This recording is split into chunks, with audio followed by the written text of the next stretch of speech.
Okay, this is about that time. We're going to, first of all, we're going to call to order the two boards that are here, the Village Board and the Board of Zoning and Appeals. I'll call to order the Village Board to order, and then I'll ask the Zoning Board Commissioner, Chairman, to also call his board to order and ask for a roll call. So before I do that, this is, well, I'll give it in my remarks, but I'm glad that everyone came out to hear this. This is the first time I've ever been involved in a comprehensive plan, and this is what we're here for.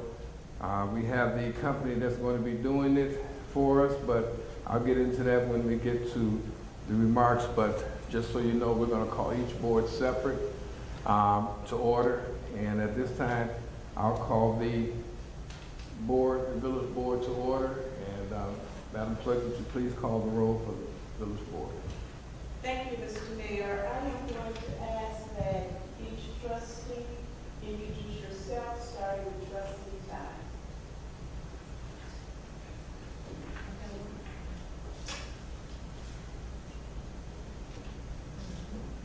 Trustee Linda Todd.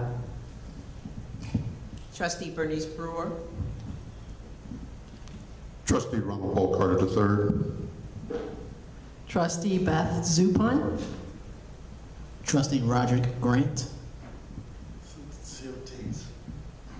Okay, board is here. Mr. Chairman, you want to call your board to order? I'd like to call the board to order and we're going to introduce ourselves. I'm the chairman, Charles Pondexter. I'm Darrell Coney. Sharon Nowak. Jack Todd. Lee Littleton. Okay, so you do have a quorum. Just, Mr. Farmer's on his way in. He's one of the board members. It'd be noted that Mr. Farmer is duly present. Mr. Emmett Farmer. Mr. Farmer, you have a seat right up here. Today, we're going to inform, and I'm sorry, Tesla's going to come and ask questions of the zoning board and of the village board. Anything that they may have, they're going to present what they have so far, and they're going to explain to the board and to everyone some of the things that they're doing to get this comprehensive plan together. The last time that we had a comprehensive plan was 1999. So this is something that will carry on. That was 20 years ago, so who knows how long this will carry on. But this is, and then they will explain what a comprehensive plan entails, what does it do for the community. We were able to secure a grant to pay for this, so I don't, well, okay, it didn't cost the village anything, but I'm just so glad that we was able to get that grant. Usually it's in the hundreds of thousands of dollars to make this happen. So without further ado, and not to keep everyone too long, Mr. Pondexter, you have anything to say on behalf of the Zoning Board of Appeals? Yes, I do. This is the first time of being involved in a comprehensive plan for me. I had worked as a village engineer for certain towns in the northwest suburbs, and I also learned that people don't plan to fail, they fail to plan. So it's a good thing that we're involved here, the trustees and the board members, that we can come up with a plan to make Sauk Villages a nice place to live. Okay, thank you. At this time, I'll turn it over to our Director of Economic Development, Mr. Joseph Wisdom. You can take that mic right there. Excuse me 1 second. Oh. Everyone here, could you please cut your cell phones on vibrate?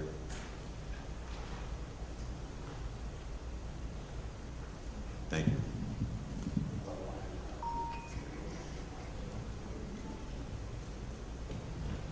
right, good evening, everybody.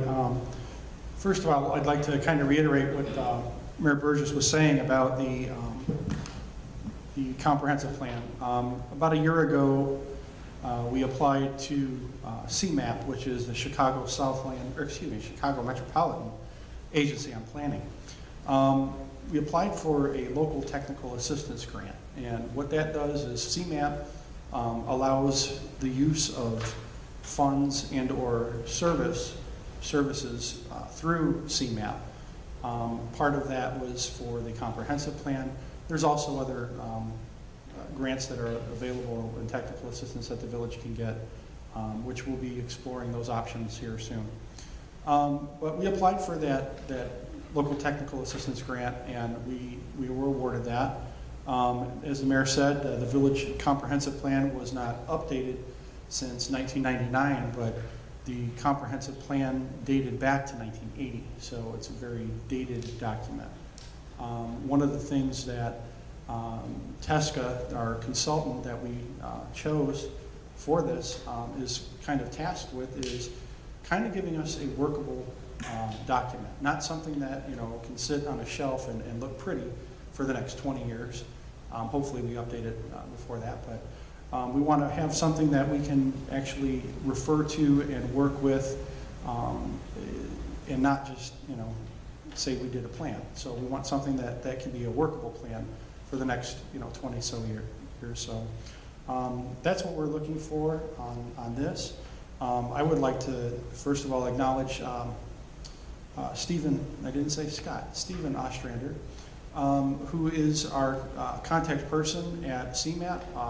He's been fantastic to work with. He could not make it here tonight. He sends his regrets. So that's pretty much it. I wanted to keep it short. So without further ado, I'm going to introduce Scott Goldstein. He's our lead consultant with Tesca & Associates.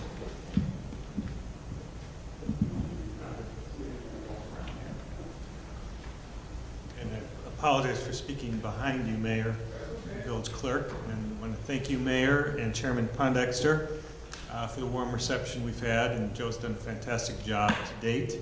My name is Scott Goldstein. I am an urban planner with Tesca Associates. I've been doing planning for 25 years all throughout the Chicago area, and I really like to focus in on communities like this, a small community that's really been working hard to improve its economic development and residential community. So the first question is, why are we here tonight? Why do a comprehensive plan?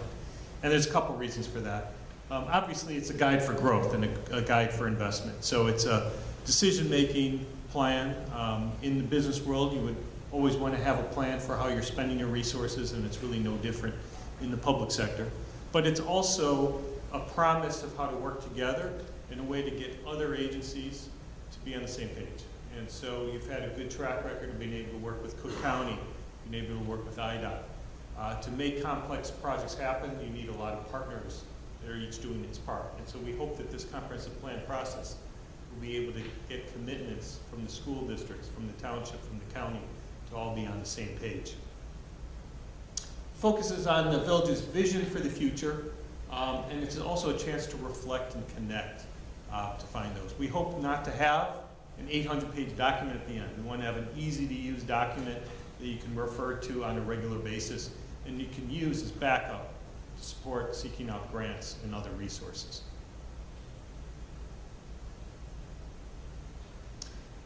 What we typically have in comprehensive plans is a section on economic development, on housing, transportation.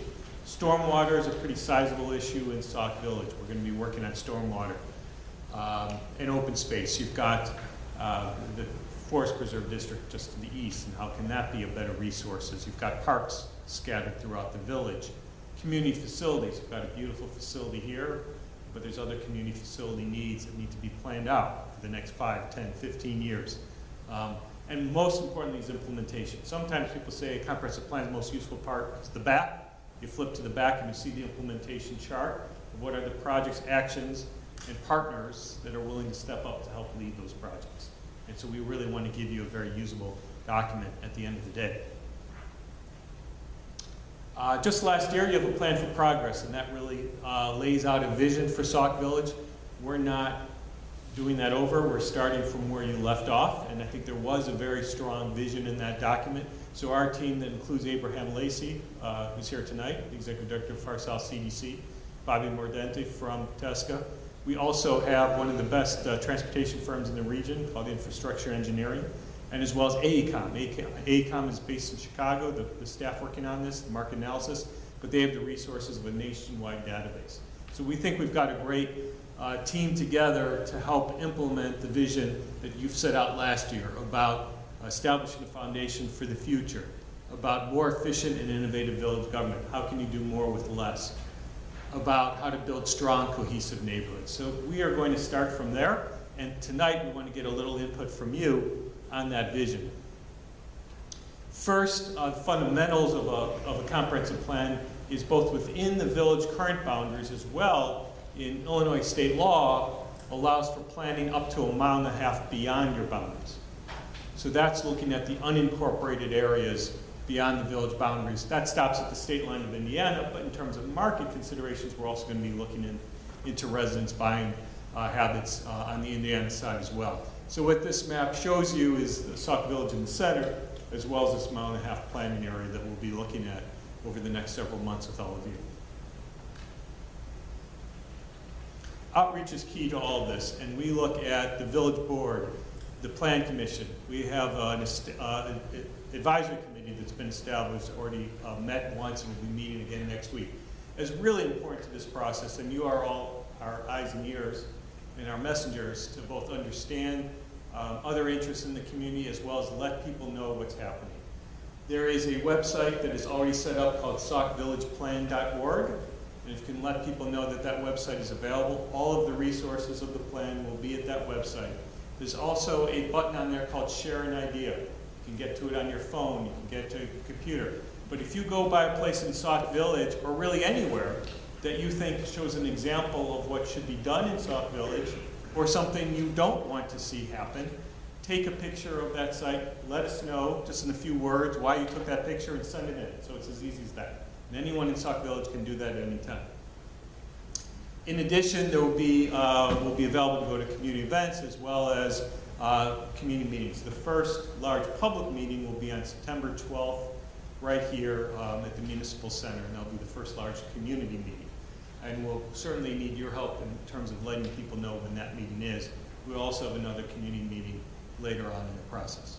Any questions about outreach? We're also doing interviews and focus groups. We've already met with about 20 people so far. We're going to continue to do that over the summer. Okay, so one of the first steps we did was look at the 1999 comprehensive plan and interview staff in terms of what's been accomplished, what needs to still be done.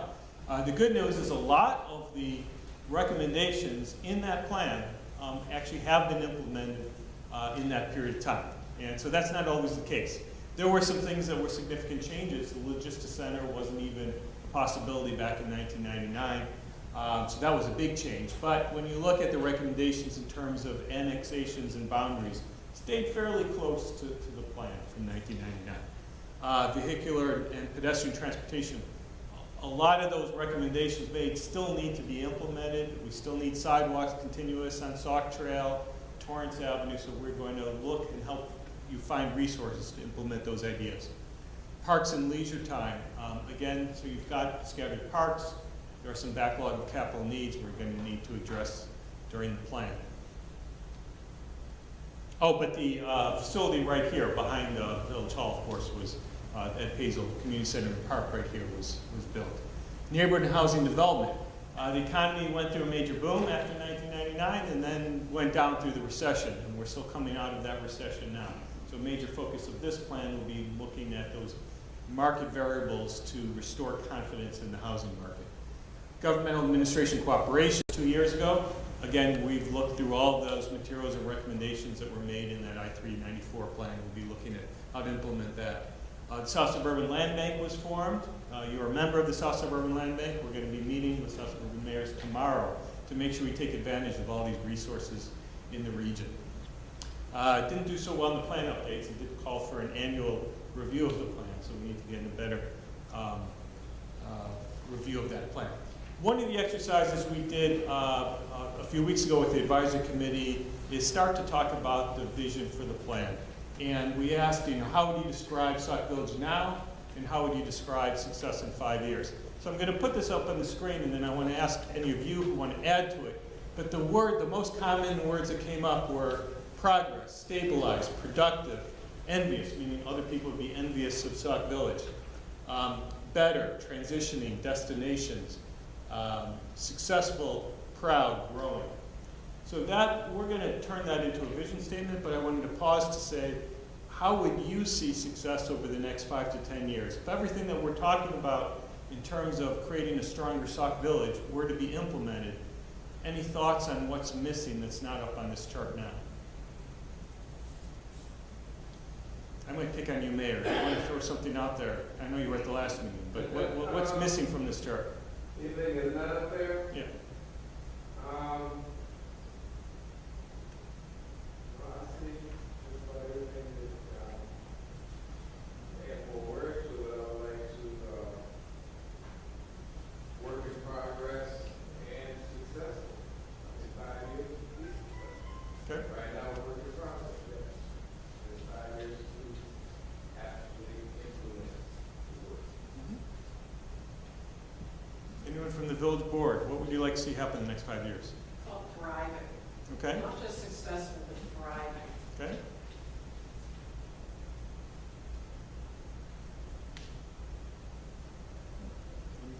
Any other words come to mind? Success over the next 5 years, what would you like to see implemented?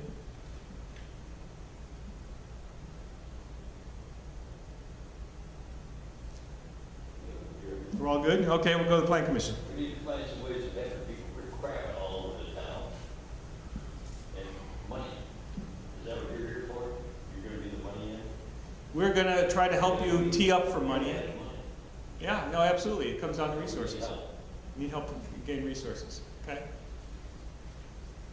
And the housing, I don't know how much more, all the housing is abandoned and it's turned into Section 8, and a lot of the owners just don't take care of it because they don't care. So we're definitely looking at housing stability and the market. Someone, Yeah. Yeah. Okay. Vacant homes. Too many vacant homes, right? No, keep on properties, we have vacant homes, some now, later, forget money, stuff comes from some of them, but we have too many. And the neighbors aren't gonna tear up their lawnmowers and stuff to take care of. Okay. Yes.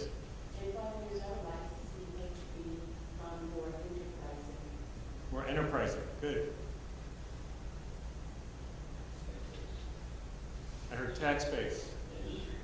industry. We gotta pay. Okay, any other thoughts? So we're going to get to goals as we move on in the meeting. Can I open this up to the public, Joe? Yes. Congressman Public? Diversity. I'm sorry? Environmentally friendly.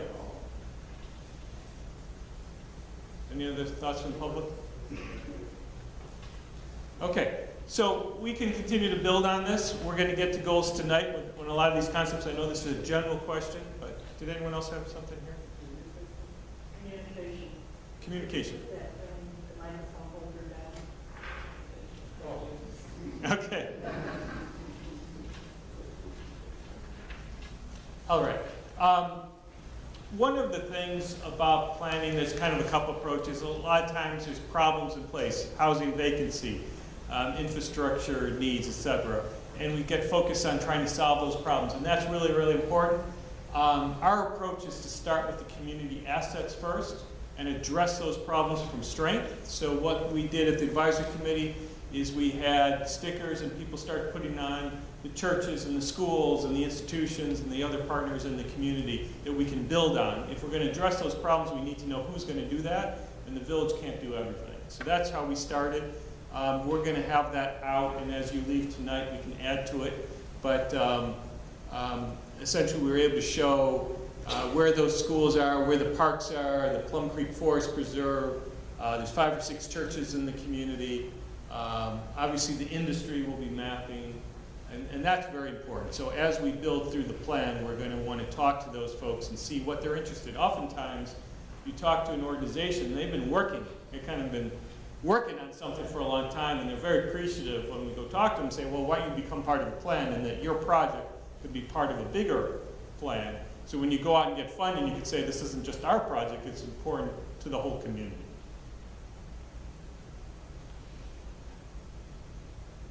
So starting with some demographics. We always start with research. There's about 10,000 residents in Sauk Village. That has stayed stable over the years. There's a lot of communities around here that actually lost significant population. You've stayed very stable. We'd like to see a little bit more growth, but you've stayed a little bit over 10,000 over the last 10 to 15 years. The median age is a little younger than the region as a whole. That means families are moving in with children. You've got a lot of larger homes here compared to other communities that are further north. And I think that's attracting some families and bringing new spirit into the schools. So within just 5 miles, there's 118,000 people that live near Sauk Village. And so when we start looking at what types of services are available, we don't just look at the municipal boundaries. Stores don't care about the lines of the municipality. They care about who's passing through, who lives nearby. And so it's a pretty dense area within 5 miles, and we have to look at that whole area, not just within the boundaries. And to compare Sauk Village to the region as a whole, again, you're a little younger, families are a little bit bigger, but you're really not that far off in terms of the region as a whole. One thing a lot of people didn't know when we present this data is education levels are going up pretty significantly in Sauk Village. If you look at the bottom of the chart, the number of adults age 25 without high school degrees went down from 20% to 15% in the last 15, 16 years. So that's a lot of things that people didn't know that was going on in the community. If you look at the top of that graph, if you look at graduate degrees, bachelor's degrees, associate degrees, and some college have all gone up. So all those gray bars show that the community is actually, more adults have higher levels of education than in the year 2000. And I'm not sure everybody would know that without looking at the data, that the education levels have gone up. And so that's a really important selling point. If you're trying to be a retailer, serve a certain community, you want to make sure the residents in your community meet the demographics of what you're selling. And those education levels going up is a very good sign.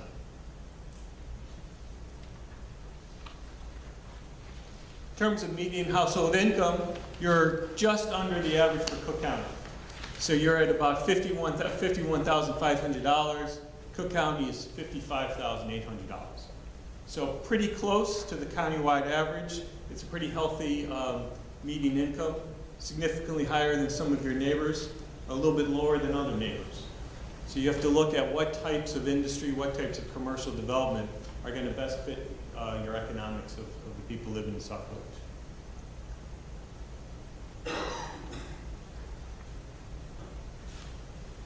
By the way, if there's any questions, while I go ahead, please feel free to ask the questions. So what this graph is showing is where does Sauk Village residents work, meaning when they leave Sauk Village in the morning to go to work, where are they going? And where are employees from? Where do they live? And what it shows is the strongest connection is north-south, and that really shouldn't be any surprise because I-394 is really your lifeline. But 1,200 of your residents are going north every day to suburbs and the city of Chicago. The greatest number of people work in the city of Chicago live in Sauk Village, which makes a lot of sense. That's also true of people coming into Sauk Village. The most common are from Chicago, the southern Cook County, and Indiana. Interesting that actually more Indiana residents are coming in to work in Sauk Village than Sauk Village residents work in Indiana. That was a little bit of a surprise to me. I thought more people were leaving. Everyone says, oh, everyone's going to Indiana. Well, the numbers really don't show that. It's much more common to be connected to the city of Chicago and the suburbs than it is to Indiana. Not a lot of people commuting out to Will County, which was a little surprise too. I thought more people would be working in Will County. A lot of people working in other suburbs as well. Some people are working very far away. Some people working in Schaumburg, which has got to be, what, hour and a half to get there, depending on traffic, et cetera. So people will have to commute to jobs. Any thoughts on commuting? Okay. Okay, so we already heard housing. Housing's a concern. It's not unusual in our region. You do have a fair amount of vacancies. I work in a lot of areas, Abraham works in a lot of areas with similar housing challenges, and there's no easy answer to this, but there's a whole number of strategies that can be used. You don't see blocks where every house is vacant.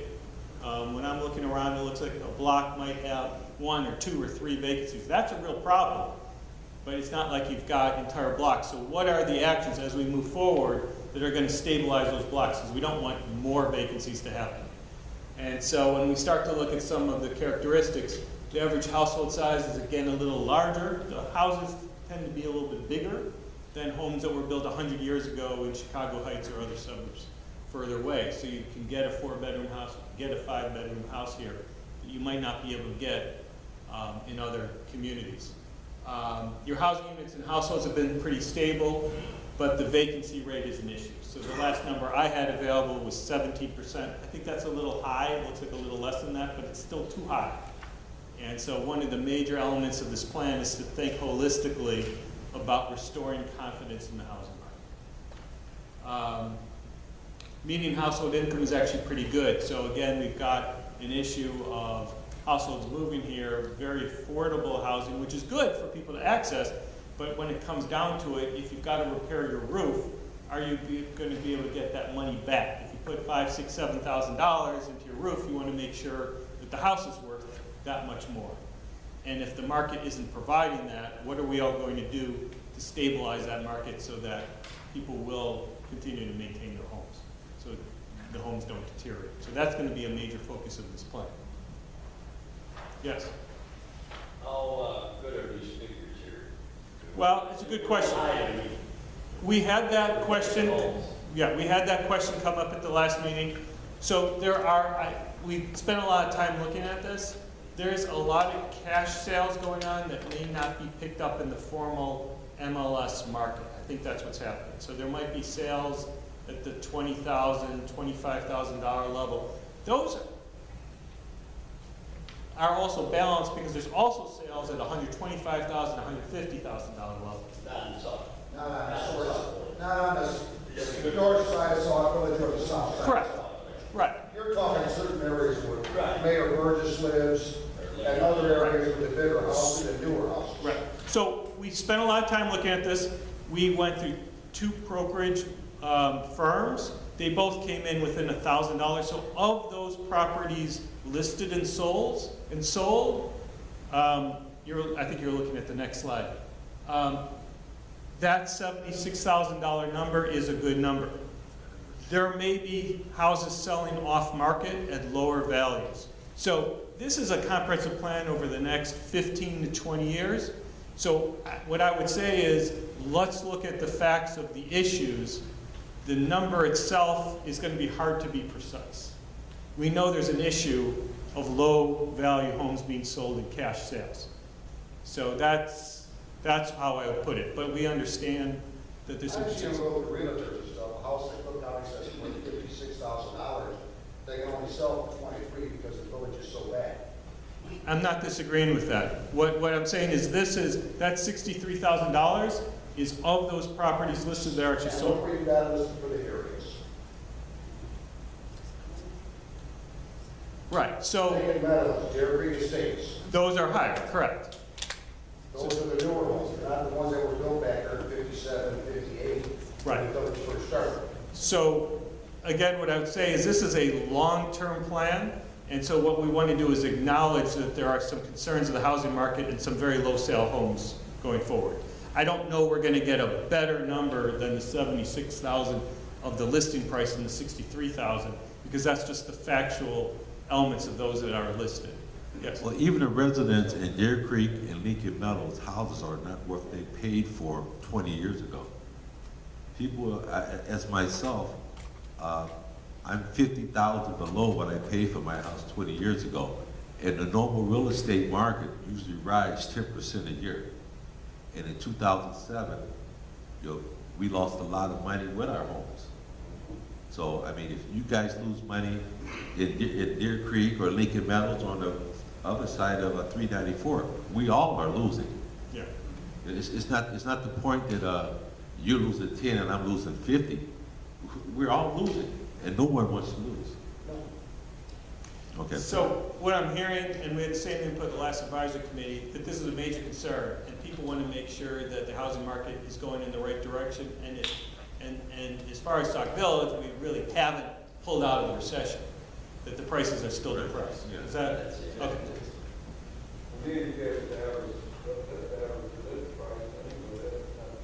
The median price is the sale price, the 63. I'm hearing some people say that's still too high, and I get that, and I'm acknowledging that.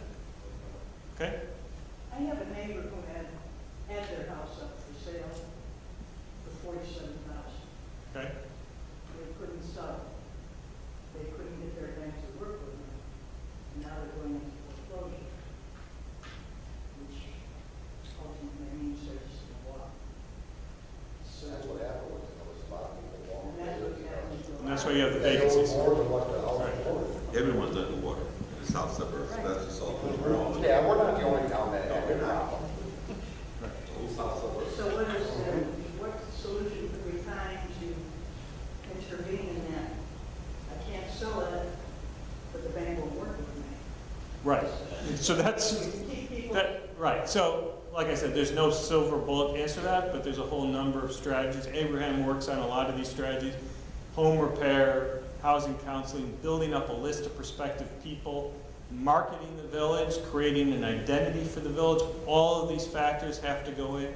Supports for renters, so landlords are maintaining their properties and holding landlords accountable so that those properties don't decline, because then that affects their neighbor. So we're going to have a whole number of recognitions. Abraham, do you want to comment a little bit about that? Yeah, so Hi, I'm Abraham Lacey from the Far South Community Development Corporation. We're based in Chicago. We have 3 locations, 2 in Chicago, 1 in Northwest Indiana. This is a common problem that many villages and towns and neighborhoods that we work with have gone through, after the recession. What we've done in Chicago was, especially looking at, if you're familiar with the West Pullman neighborhood, we knew that we couldn't do the entire neighborhood. We couldn't feasibly try to bring up the entire market. So there were certain things that we did. We cornered off what we call, in Chicago, we call it the Micro Market Recovery Program. And what that was is that we looked at a certain radius and we said, okay, this area over here, we're seeing growth, we're seeing some development, the city made investment, we're seeing community centers in this area that were just built, and we started renovating around it. And so we spent close to about $5 million in that neighborhood renovating vacant or abandoned single-family homes. Over the next 5 years, we've had close to 100 reoccupations, because our goal was not to become the chief developer for the community, but to stimulate the market, to stimulate other investors to come in and say, hey, this is a booming area. We're going to get the properties for almost little to nothing. At the same token, we can renovate and then put it back on the market. On the flip side, on the same sort of same track, we're also working with homeowners, renters, working with them, getting them buyer ready. What the county, IDA, every last one of them have down payment assistance program. So the great thing about the statistics that we see here, the average age is 32. So that means families. That means people are looking at this time to buy homes. So you have a great opportunity to you don't have to come up with money from Sauk Village. This money is already existing from IDA in their housing program for down payment. So you're building up a pipeline. You're building up people to take advantage of these homes. So, and then what the city has done, and even the county, since you have a South Suburban Land Bank, they would acquire the property. You can vote to see who gets which developer, market it out, a number of properties to developers. It's the same thing we did, and we're still doing. And with that, we're able to bring back the market. And then now more investors are coming in, and then we'll go to a different part of the neighborhood and say, hey, we're going to do another plan. And that's why these plans are so important, because we've been through a CMAP plan for a corridor. We're also part of another plan right now. And that has springboard investors coming in because they see that, wow, they have a very comprehensive strategy that invokes getting other investors involved. Can I ask a question? Yes. Abraham, what do you do, sorry, how do you address, and do you have any communities currently that you're working with where a lot of the houses we have that are abandoned and vacant right now aren't worth the investment? Because when you put the money into them, you're not going to be able to get out of them any decent return, if any kind of a positive return. So when we feel we have a certain range when it comes to properties, now what we've done in other neighborhoods in Chicago and some in the suburbs is that if there are properties that are not worth the investment, it's going to cost more, we put them on the demo list. Because at the end of the day, if you want to encourage investors to come in, they don't want to come in and demo the property. That's something that maybe the city or you can work with the county to do. So for properties that are, that's $5,000, $10,000 and not even worth putting money in, put them on an active demo list, develop a demo list, and then work with your municipalities, other like county or even the state, to even raise money to be able to demo these things. And then what that would do is you don't try to demo everything all at once. You pick an area that you know investors are going to be interested in. And that could be near an expressway, that could be near a park, a community center, and you work with that to demo those properties and get the site ready. That's what the Far South CDC does most of the time. We get site preparation. We start preparing the land, we gather the land, we figure out what the liens are, we figure out if there's any back taxes, and we work to renovate or actually to get an investor in to look at this property. Mr. Abraham, most of the people that are leaving these homes is because of work. We've got a lot of land around where we can develop an industrial park or some CBD, some central business district, so that people want to work in the community. For so long, this community has been a bedroom community. You work someplace else, come here to sleep. But now it's a different story because the population has grown greater, and we're looking for what? Industry, small business, CBDs, central business districts, and things like that. That'll maintain the people in here, and then they'll have a way to maintain their property. Absolutely. So we're an Illinois Small Business Development Center, so we were designated by the state from DCO to be that and an international trade. So what we do, we know this is a common problem. We work with the city of Chicago on this very same topic, and this is what we're going to go through in the commercial section. The retail, as we know it as of yesterday, is gone, or is seriously declining. You can see that through the major retailers like Macy's and Ultra Foods and all the others that are closing doors. And some of the questions are, what are we going to do with all this vacant commercial retail space? How do we start engaging entrepreneurs to see that, hey, you know what, maybe we don't try to do a Las Vegas strip. Maybe we focus on an intersection. Maybe we focus on how do we pack that intersection so we have hubs. And that's what we're doing in the city, that's what we're doing. We focus on South Holland, and then once you start building that sort of momentum, you're able to attract, because those people who are working in industrial park, they're gonna say, where am I gonna go for lunch? Where am I gonna go? What if I, have to work late? What if the people who live here, is there a nightlife? Where do they go for a drink? Where do they go to take their family? So those are the kind of questions. It's not always, let's land the big one. It's always, how do we start building up the momentum from the talent that you already have here? Thank you. And so we've got a lot of examples among our team. We understand the issues. There is no easy answer, but I think we've got a path of strategies to get you there. So just another way to look at the housing issues is that 70% of your renters are cost burdened. That means they're spending over 30% of their income for housing. But in terms of homeowners, only 30% of your homeowners. That's a really low number. I mean, I've been doing this for 20 years, and I've never seen a number that low. So the flip side of the low-cost housing is that it's affordable. So we have to build the confidence on the repairs and the upkeep. But we also have to look at renters as potential homeowners. And so what are the supports? What are the access, the home buyer programs, et cetera, the training, so that we can grow that base of home buyers, so there's more demand in the village. And the best way to get demand is your homegrown. Those are your employees, those are people that already live in the community, and so you want to encourage them to buy homes. If they can get themselves into home ownership, they're in a much better situation than now. Also, as I said before, it's holding landlords accountable that are bringing in that rent, that they keep those properties up to date. So we're going to be looking at that throughout this process. All right, so for each section, I want to get your input. We have been spending a lot of time in your community, and so we've drafted some goals, but we wanted to get your input on these. So this is just for housing. And this is the 30,000 foot level.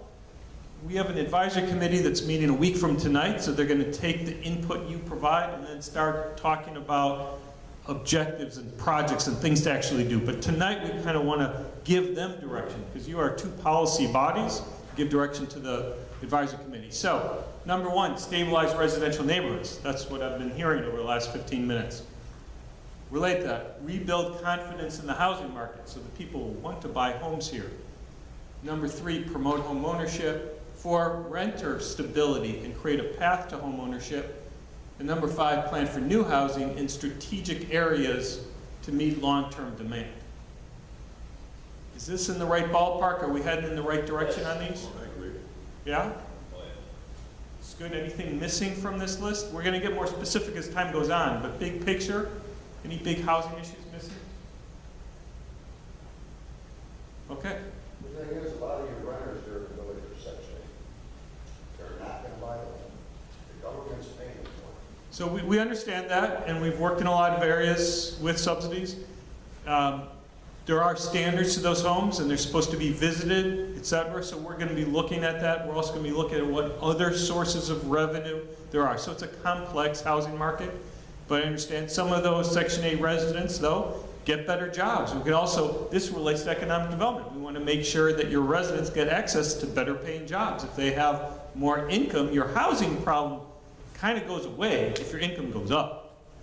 And so we've got to look at both sides of the coin at this, but we do understand the vouchers that are out there. All right, I'm going to turn it over to my peer Bobby Mordenti to walk us through some of the land use issues. Thanks, Scott. Bobby Mordenti with Tesca.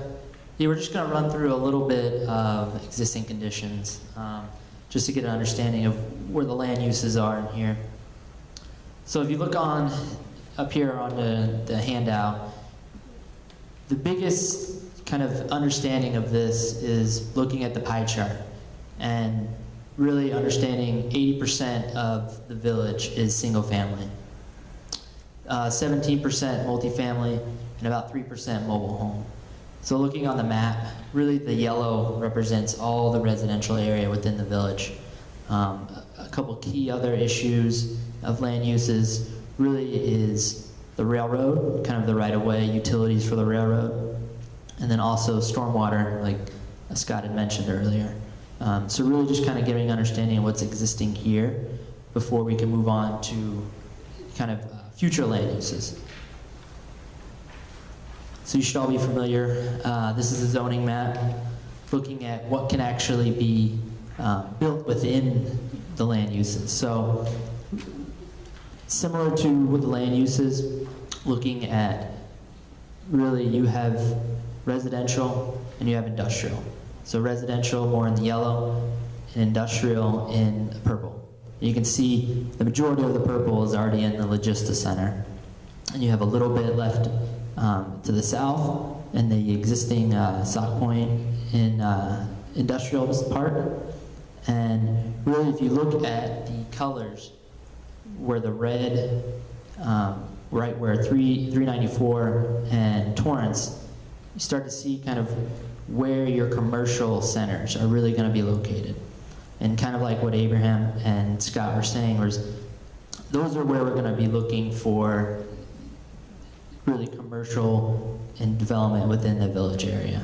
So understanding that 394 is your lifeline, a lot of people coming in and out, and then Torrance, where you really have the municipal center where we're at right now, and looking at development right around here.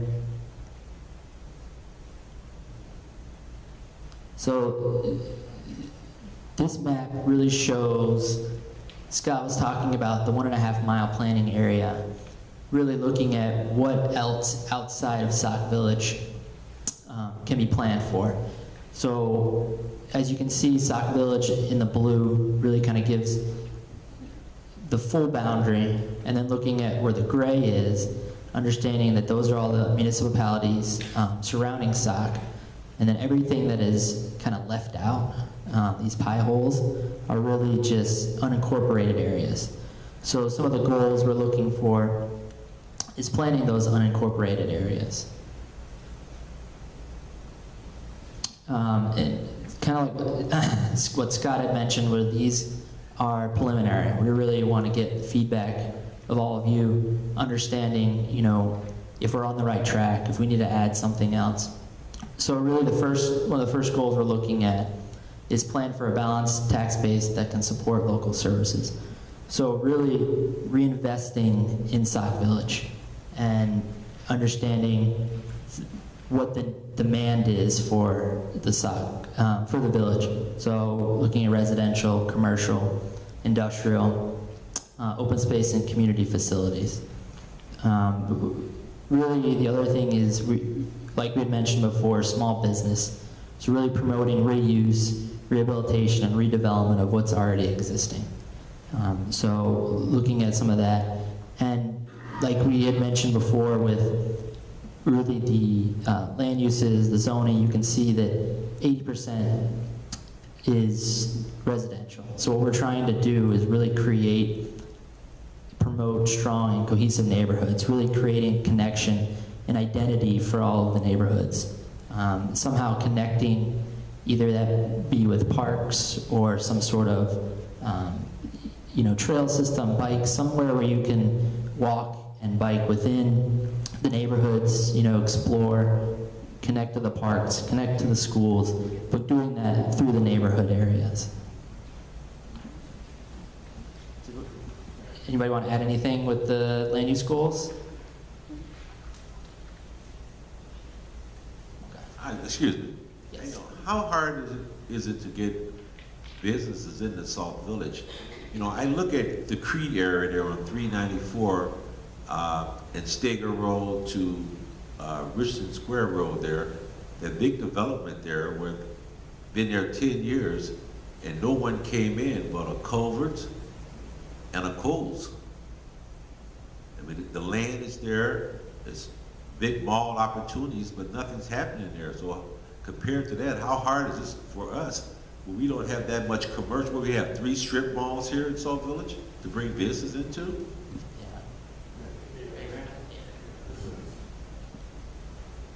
Again, in the neighborhoods that we work in, this is another common challenge.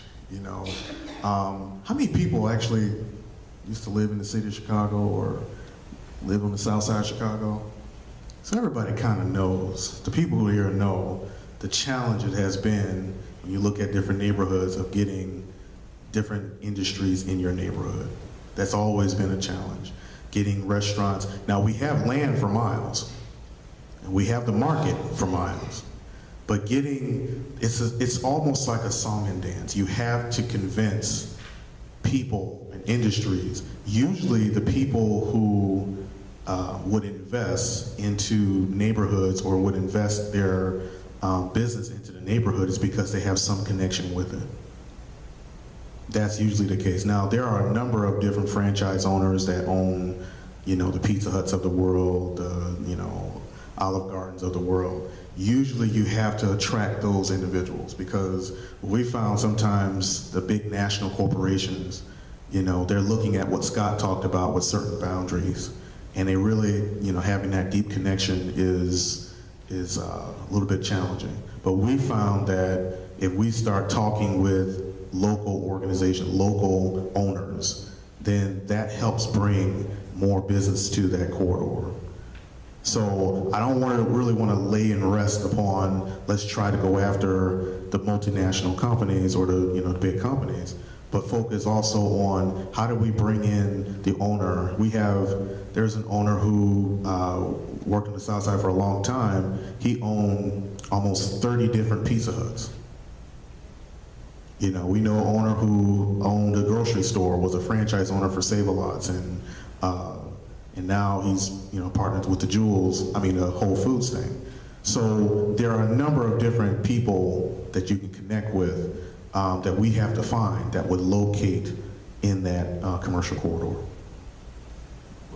Excuse me, what happens when you get a Whole Foods there? What happened to the Sturks there, the Waltz? People stop shopping there, then those properties go down. Right, we're going to bring Abraham back up. We're just about to present data on that, and then I'll have a little story from the advisory committee last time. But did you have any other? Yes. And I can be corrected on this because I thought years ago, wasn't it a proposal to have an airport somewhere south? Yes. Yes, South South Urban Airport. proposal for an airport further south. And based on that, the land was developed for the possibility of businesses that would benefit Right. from that airport down there. This is what I'm thinking. And that's why I see the development. I saw the development. And why years ago, 394 stopped at US 30, and they extended it out further south because of the plan for the airport. But that plan didn't materialize. Still on the books, yeah. So I'm thinking that maybe what should happen, and I'm a newbie here, so, but couldn't it be, we plan to do this, but what would happen if this falls through? Because people are concerned about the economic development and the residential development in all these areas. So, I mean, I stand corrected, but what can be done about that? Right. You're both heading in the right direction. Let me just put some facts on the table. We'll come back and bring Abraham back in just a second. Chairman Pondexter, this is kind of the answer to your question. In terms of national retail trends, look at how high warehouse stores were. That's that blue line on the top. All the way through the 90s until you get to 2005 and fell off the cliff. No one opens warehouse stores anymore. They came back slightly. Most retail all went down below 0% growth, meaning there was a net decline in retail nationally. It's now up a little bit. The only real positive point of this is that red line at the top is restaurants. Restaurants are growing nationally and they're growing in the Chicago area. People want experience. If they want the quantity of goods that you used to have, they're generally going online for that. You still see niche stores. I just went into Kohl's today, but I only saw 20, 30 cars out front. It's pretty hard to keep the store going of that size with 20, 30 cars. I've been there Saturday afternoon, not that many more cars.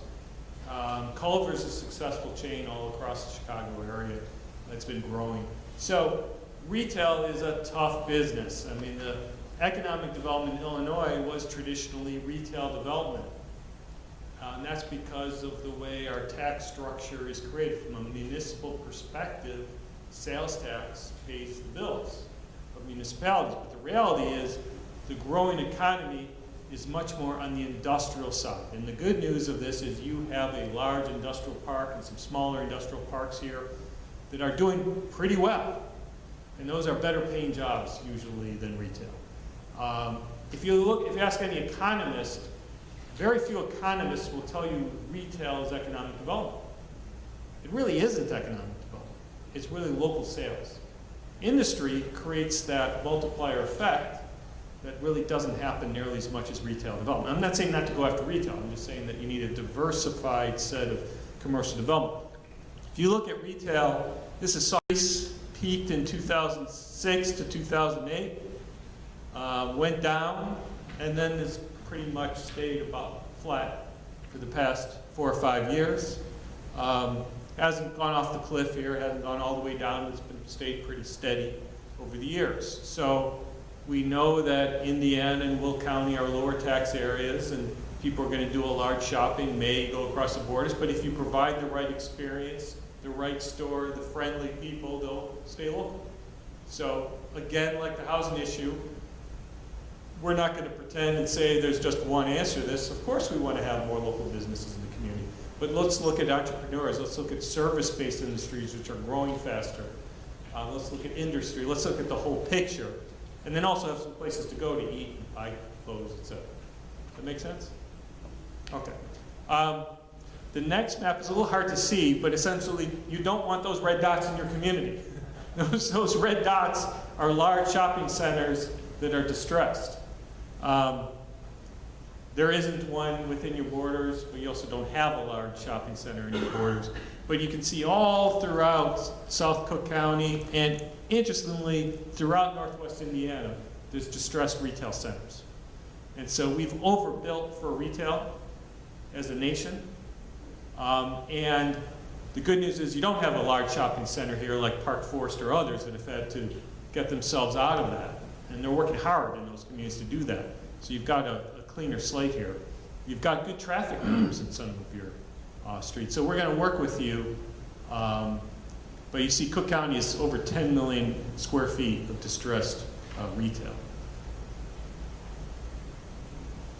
Okay, so the industrial side is going in the right direction. And if you look at the Chicago area, the fastest growing part of the economy is industry. And that's what sets Chicago apart from the East Coast cities, which don't have a lot of industry. We have a much more diverse economy in our area than other cities. And you're doing very well. WinPAC was at the last advisory committee as a public meeting. He stated, why did he choose, we asked him, why did you choose Sauk Village? Well, he liked the access to the labor force. They already located in South Chicago Heights, and they knew the employees in this area, and they liked the employees in it. That was his #1 answer. We moved here because we wanted to be here. There are choices between Toronto, where they have another facility, and locating here, and they chose here because they knew the employee base, and they could ship to either coast within a day. You can't do that from Toronto. You can do that from here. You're right off of I-80. You can get anywhere in the country within a day. Well, that was very important to them. He also said an interesting thing, that he wanted a showcase facility. So he built the company built a showcase facility, a modern facility that they could bring customers. They're bringing Fortune 500 companies from all over the world to Sauk Village. So that image, keep that image in your mind of Sauk Village as a showcase community. And that's really the goal of economic development, is to attract people because they want to be here. This is another way to look at the same statistics of showing about 3 million square feet of industrial inventory in Sauk Village, and you can see that compared to other communities throughout South Cook, which is where Sauk Village obviously is. South of that is eastern Will County, just to give you your bearings. And then, of course, you've got Northwest Indiana to the east of the village. You rank 7th in terms of industrial share among the 50 municipalities across this area. Total inventory ranks 9th. You score very well on industry in this region. This is one of the healthiest industrial areas of the Midwest, and you're right in the middle of it. So you're in a good position. This is another way, again, to look at that same data. The largest share of industry is, in fact, warehouse and distribution in the South Cook area. That's 25 million square feet. Manufacturing is about half that at 12 million square feet. Flex R&D space, we think there might be some room for that in Sauk Village. It's kind of smaller spaces. Companies working out of their basement, service industries, et cetera, that want to have a convenient nearby location that's affordable. You've got the land, you know the developers, why not have that in Sauk Village? Food processing, we've worked with a lot of clients in South Cook. Food is a major growing part of the economy that's very strong in South Cook. And so then there's other industrials as well. But you can see how they cluster around Sauk Village right there in the center of the map.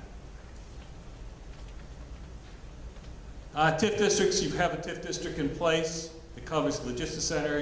You've got a TIF district that's near to expiring in Sauk Point. And so we want to look at what incentives there already are, what incentives might be needed to stay competitive. You've worked with Cook County. Most of Sauk Village is in an enterprise zone. There's also a new federal program. Has anyone heard of this new opportunity zone that you don't have to apply for? Joe knows it. So part of the tax rewrite, no one ever really heard about, it was buried in the federal tax rewrite, is that governors could nominate certain census tracts where companies that are bringing back money from overseas could invest in these census tracts tax-free and not pay taxes for 10 years. About 60% of Sauk Village is eligible for this new program. Those companies don't have to apply to anyone to use the program. It is a tax administered program. So the company will be advised by their accountant if they want to diversify their portfolio and invest in real estate or other types of economic investment. As long as it's a qualified census tract, they don't have to apply to the state, they don't have to apply to the village, they don't have to apply to the US government. They automatically get that tax-free growth of their investment if they put that money in an eligible census tract. No one's done this yet because it's a brand new program, but that's something that you can market because you have that, not every community has it. Is that also, it's not part of a TIF type deal? You can double dip. So you can have the TIF and use the enterprise zone. What about the Class A? It's irrespective of that. So it's a tax mechanism, it's not a program that you apply for. Okay, So so, you get the jobs with no money. No, this is federal income tax, corporate federal Right. income tax, so you wouldn't lose any money from it. no. From the state tax, we still get that. If you're letting them get it tax-free, where do we get our money from them? It's different kind of taxes. Right. So the village gets the property taxes, this would be corporate federal Oh, taxes. okay. Yeah. I got you. Yeah. But I mean, could they still apply for all three or just two? That would be up to the village in terms of whether you want to allow that, but the federal program is completely different.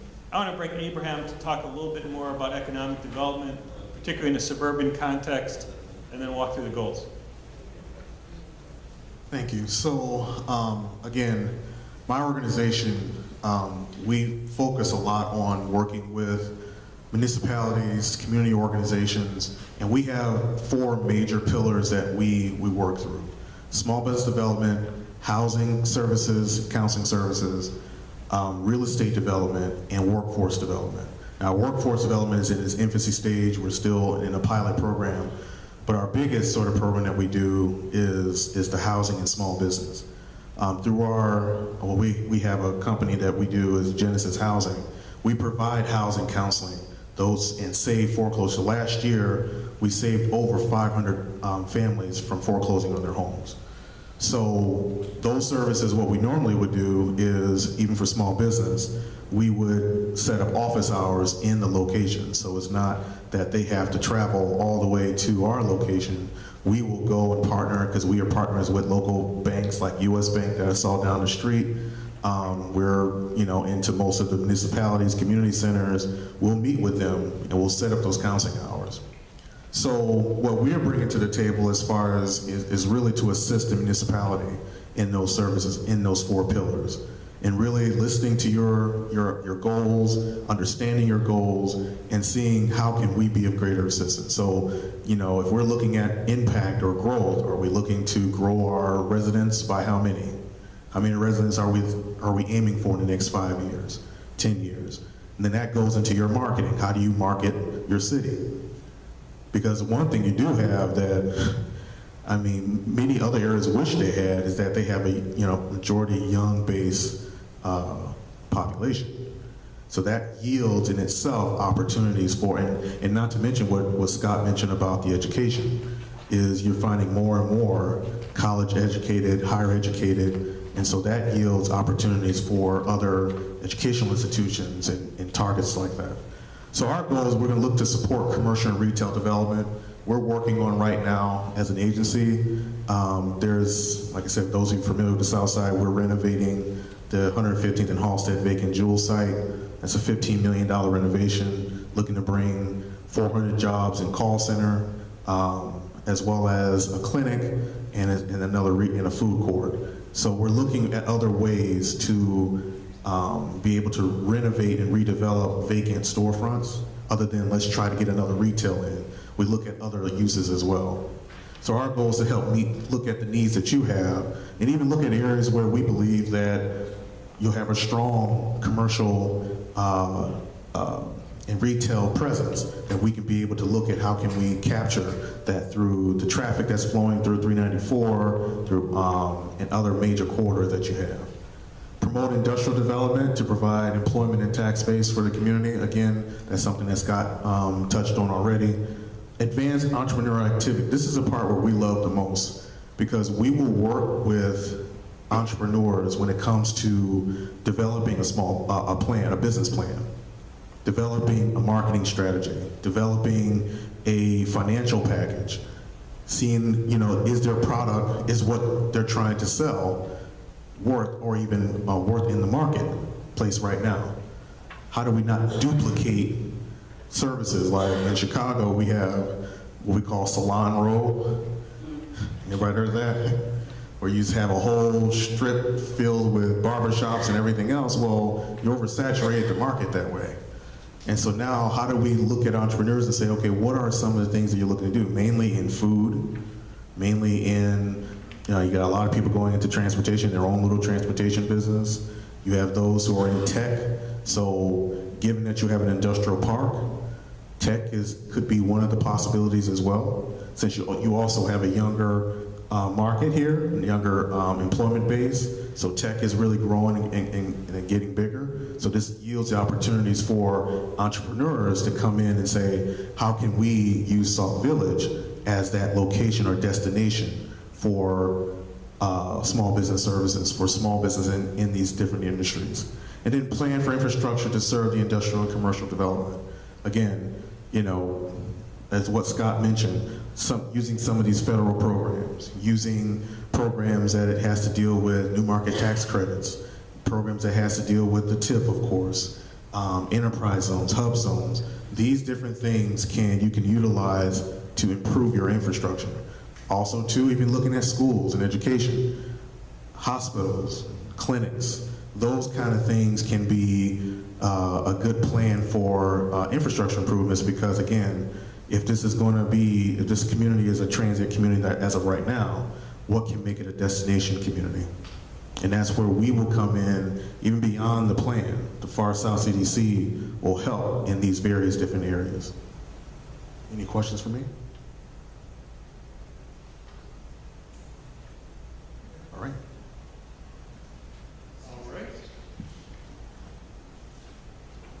Transportation. So we've talked about this a lot. You've got a great transportation network here. Give you your bearings on the map. You can see Sauk Village kind of in the center to the right, with 394 going north-south. Just west of the village, another plan has been trying to build the Metro Southeast line, and that would be just west of your village line, about a mile and a half away. There's already pretty good pace service for the suburbs. A lot of other communities have lost their bus lines. You still have hourly service. You're shaking your head, not as good as you'd like. But in this area, it is better than a lot of communities, and that does get you over to either Metro or directly to the north to other service. Could always be improved. So we're going to look holistically at some of these key bottlenecks. The 394 Sauk Trail intersection in particular is difficult to cross if you're a pedestrian or a bike, certainly. And that is something that the turn movements of trucks is difficult as well. So infrastructure engineering, Aaron Patterson is part of our team. They do a great job. They're going to work with us to come up with some practical solutions and line those up to funding sources, and to take some of the ideas that came out of the 394 plan and help them move to implementation. You've got about 41,000 cars per day on 394, about 5,800 trucks a day. That is kind of your backbone of economic development. You've got about 13,000 on Sauk Trail. A rule of thumb in the industry is a lot of national retailers want to get to 20,000. And so you have that certainly on 394. You don't really have that on Torrance and Sauk Trail. So you're really looking at some of your smaller businesses, some of your local restaurants and others to this intersection here. You've got a McDonald's here and a Walgreens already. You've got a small grocery store here. But how do we look at, how do we really plan for this to be a quality commercial center at Torrance and Sauk Trail and also at 394? And we'll be spending a lot of time on that, and a lot of that relates to transportation. So this again, this is the Sauk Trail 394. We haven't started the recommendations yet. We're just trying to get a sense of the goals. But in our scope of work, we're going to put particular attention to this intersection and try to make improvements to that. There were a couple different recommendations in that 394 plan we're going to look at. We're also going to look at Sauk Trail and Torrance Avenue right over here. As Joe keeps on pointing out to me, there's no sidewalks. So developments, unfortunately, were approved without those sidewalks in place. And so we're going to have to help you find where you're going to get the resources. People moving to Sauk Trail, they just expect to have those things. And so they went off to college, they were off at Indiana or Illinois, they were used to riding their bike everywhere, they were used to, even if they have a car, a lot of people now choose, they want to exercise, they want a bike, even if they've got that car. If you don't have the bike trails in place, where are they going to bike to? You've got all these great resources really close by. I mean, there's this massive Plum Creek Forest Preserve we're going through today. It's beautiful there, but there's no easy way to get there. So we're looking at what are the best ways to get there. You've got a median, what is that, 223rd Street? That could be a really nice amenity there, and you know, we could get a lot of mileage out of that for people who want to move here and have that active lifestyle. So what are the draft goals? Improve safety, meet capacity needs at I-394 and Sauk Trail. Improve pedestrian crossing, sidewalks, and facilities all up and down Sauk Trail, Torrance Avenue. Plan for pedestrian bicycle network to reach destinations such as schools. There's already a sidewalk plan to get over to Bloom High School. Parks, trails. So you've got like all the pieces, but they're not connected well. And so how do we help you do that?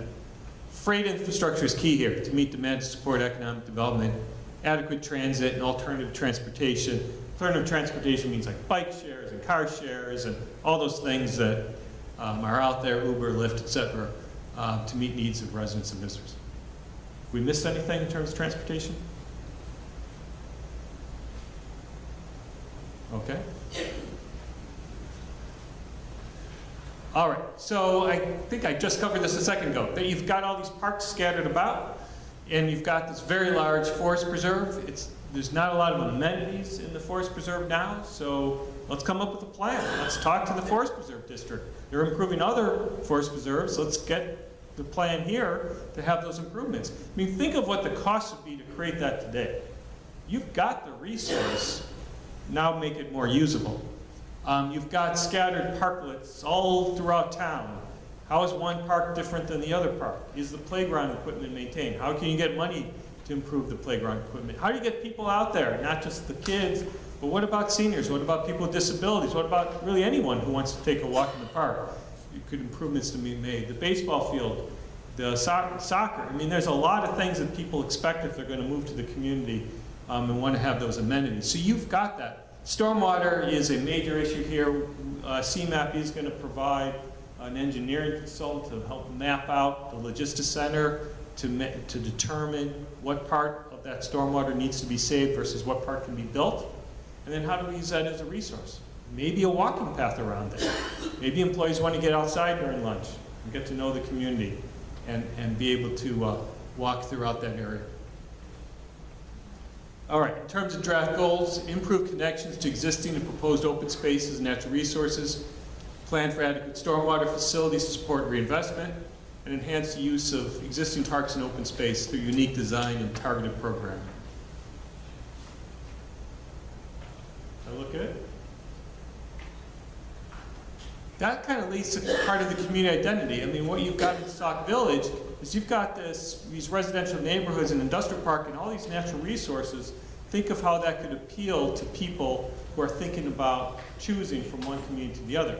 If you're moving to Chicago Heights or further north, or even into some of the places that you have, and maybe there's a way to leverage this to help market the community better. Okay, in terms of next steps, please visit the website, see what's there. Like I said, if you're someplace, either in Sauk Village or somewhere else, and you like something or you don't like it, please take a picture and tell us why you're taking it, because we won't know if you don't tell But that's really important. You'll then see your picture perhaps at the next meeting. And that's a great thing. Or just any idea you have, you can just go to the website anytime. You can also email me directly with any comments you have.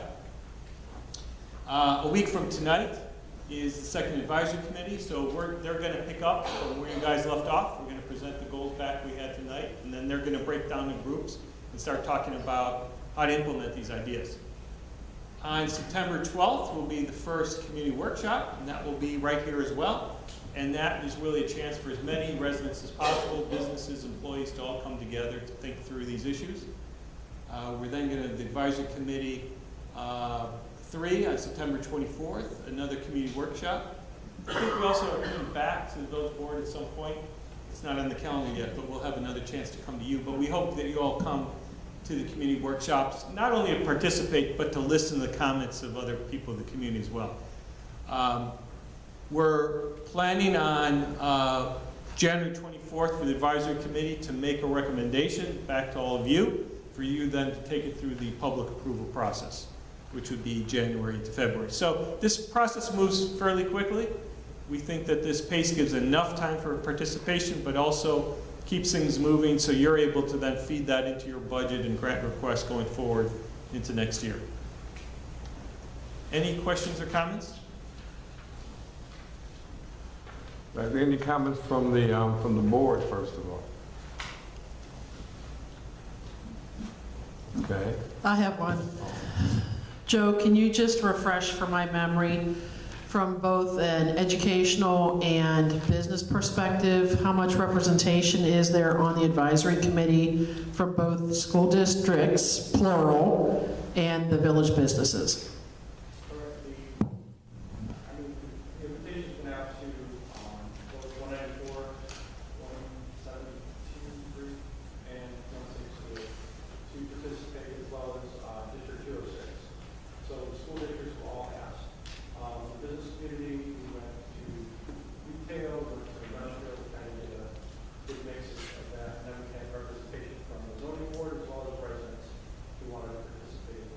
So for your first meeting that already took place, how many of the school districts actually showed up and participated? It was 168. Okay. And how many businesses?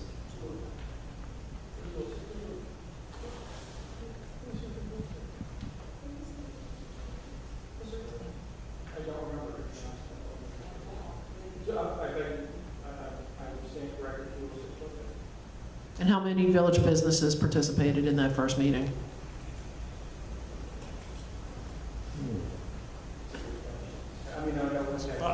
We had a full house here. It was probably about 5 businesses, I would say, out of the 15. You had a lot of industrial, you had a few industrial businesses. Okay. And did we also open that up to some of our current investors, i.e. landlords, to speak to some of the housing concerns? No, I mean, that might be something we could do in terms of, open it up, unless we wanted to do that. I think we do that through a focus group. Okay. So if you have names in mind, we do have one broker on the, not a landlord, but there's a broker on the advisory committee, but we could do a focus group on landlord issues. Yeah. Okay.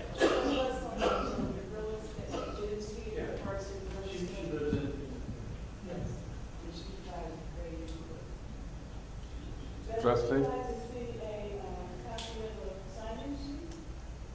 Sure. Trustee Brewer? You mentioned that some of the properties come from the South Suburban Land Bank. Do we have any properties listed in the Land Bank now that's located in Sauk Village? I know that there was one at this time. We did have a discussion with the South Suburban Land Bank in terms of adding additional homes and opportunities for the South Suburban Land Bank in that, and those conversations have been ongoing. Okay. So, yeah, so we are aware of that, and there's a possibility not only work with South Suburban, but in some cases South Suburban also works with Cook County Land Bank, depending on how complex the deal is. And so we're very familiar with them, and so we definitely want to tee up some ideas to them to acquire more properties in Sauk Village. The reason I'm gonna ask because there are a lot of residents that might be interested in maybe their house next door that's might, that's quite up to par. Or, we talked about investors all through the presentation, but there might be individual resident that might, well. It's an excellent point. Yeah. The number one way the land bank provides properties is actually through neighbors. Mm-hmm. And so, yes, like the demolition program, that's a great use for it we're only talking vacant and abandoned buildings, not properties that are occupied. But if it really can't be rehabbed, those are often given at a very, very low dollar amount to a neighbor who then agrees to pay the property taxes going forward. By the way, so we're spending a lot of time with land banks, the economics of it. So the question came up before, what if it's not possible to rehab? A lot of times that's because there's so much back taxes on the property. So basically the way the land bank works is it clears all those back taxes so there's a fresh start. Well, if that property is sold under value, let's say that property is sold for $500, but the land bank doesn't give the deed until the property is brought back to code. So basically the way the economics works is that they sell the property for a very, very low amount, but you don't get the full deed until you rehab the property and bring it to code. That's what makes the numbers work for the program to work. Yeah, we might want to look into individuals. Exactly. So that could be Yeah. a homeowner on the block. It could be Right. just a small contractor in the community. It's a way to grow your local businesses because you might have contractors that live here, and and they don't do work here now. Well, this gives them some business to do. So it's a great idea. Yeah. My question to you, Joe, is that you indicated that we got a local technical assistant grant last year. How much was that? The total contract price was it 115? Yeah, it's 150,000. Stormwater. 115,000. Yeah. And then there was I think it was a 20,000 additional. For the stormwater. That was pledged from CMAP for that. Oh, CMAP gave us 20,000. Well, I mean, that's their cost associated with it, so.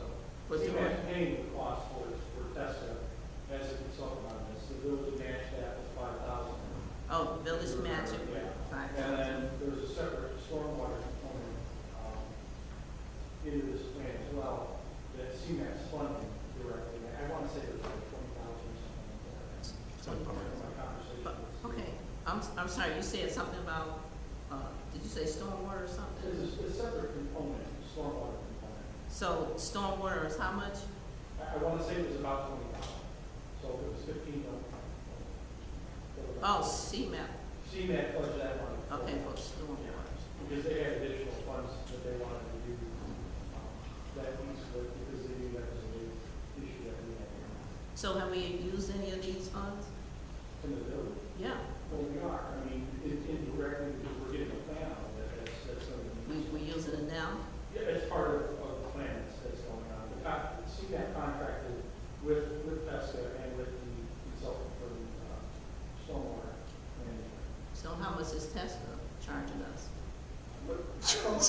It's about. I mean, I don't know, I'm asking the source of the funding, we need, something we need to know. Good question. So it's about $115,000, Right. and that covers TESCA, it covers Far South CDC, AECom, as well as infrastructure engineering. Okay, And then I don't think they've been selected yet because of the fiscal year, but engineering. but there'll be another engineering firm that will do the stormwater piece. What do we pay you for, right now you're free, right? No, so it's, Somebody's paying for it, we're not. No, we're not. It's Correct. a grant that we were Is given. there gonna be a cost besides projects that we have to pay that? No. Okay. That is true. The bill's being paid directly from CMAP. correct. For the board, is there any more questions? Okay, I'll turn it over to Mr. Pondexter for the zoning board. Are there questions? Anyone have any questions? No questions here.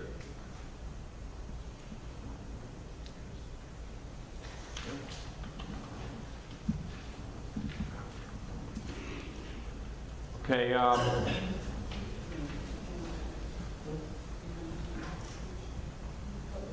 yes, I am. At this time, if there's anybody in the audience that has a question, Marva has the mic if you'd like to come up and bring the podium. Amen. No, sorry. Okay.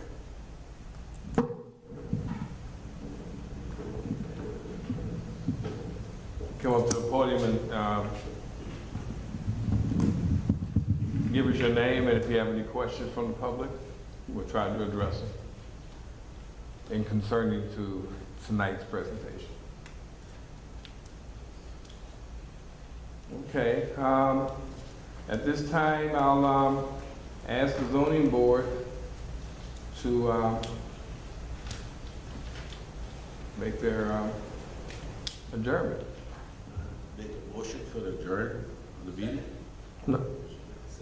Second. All in agreement?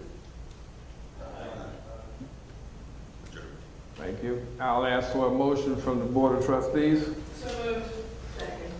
Moved by Trustee Zupan, second by Trustee Brewer. Any questions? All in favor? Thank you very much. Hopefully this will be ongoing. If you'd like to be on any of the, because there's a lot of people that are here already involved. If you'd like to get involved, that includes the audience too. Please come up and give us your name, and then we can get in touch with you, and you can be part of the. Real quick, shout out to the date for the Kentucky Library group. This is coming Monday at 3 o'clock. 3 o'clock. And that's. Wants to participate in that, we're more than welcome to participate. And What's being covered at that meeting? What's that? What's being covered at that meeting? That will be a residence focus group, so will be questions, regarding what people would like to see happen inside. There's a 1 hour meeting of a focus group that's Q&A. And how are the residents being notified this meeting is even taking place? Well, that was something that Scott reached out to Dan Barbara and asked her for some participation at the local library, so they just want to kind of keep it a smaller focus group and not a real big focus group. So she sent out